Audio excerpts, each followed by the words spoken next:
Alright, let's start with Pinyin or Pinyin if I like speaking normal Chinese, not like the English version of Chinese.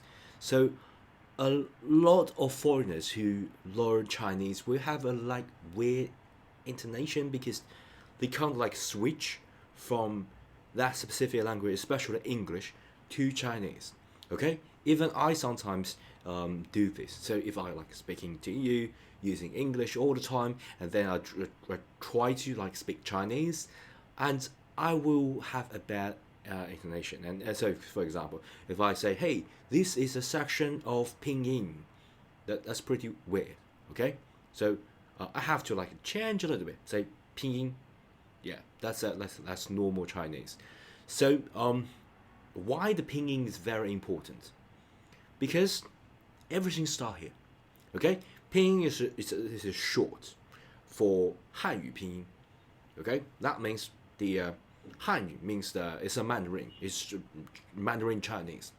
So Pinyin means that if you like Pin means you combine things together, and In means how to pronounce things. So basically, you combine things together and pronounce things. So that's the yeah.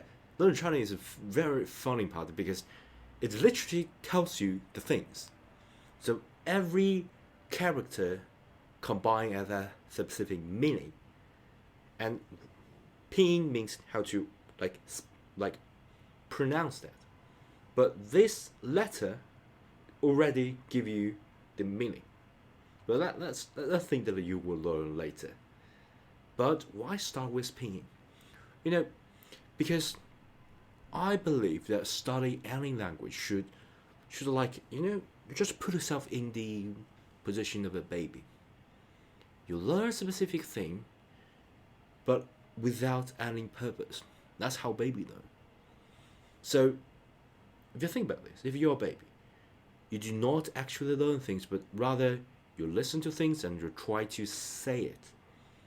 So that's the reason I prefer to put the listening and speaking to the first section and second section of the whole series. I don't want to bore you with all this like fancy writing, you know. I can do a lot of fancy writing in Chinese and I confuse you, okay? And scare you, say, hey, this is like a mastery of Chinese. Okay, I don't want to show off.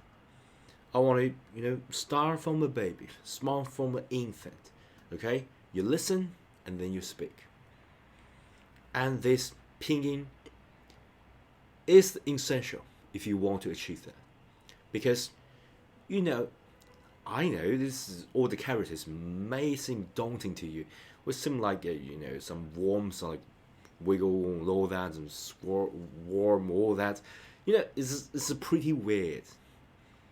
And you know what?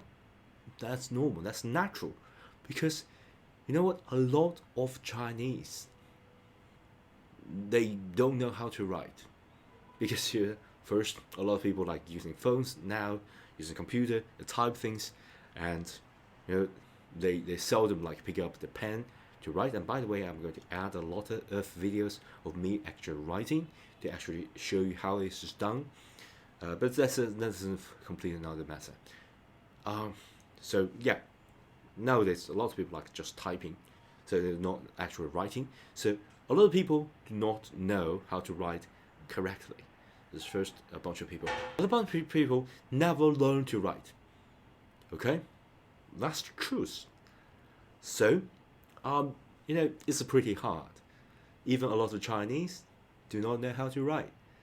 They can, of course, they can speak pretty fluently. They can listen and understand you fluently.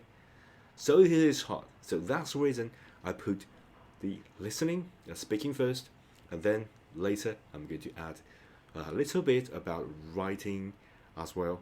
I think writing is the hardest part. Reading should become first, and then writing. Okay, so pinyin should be like the first thing that you learn.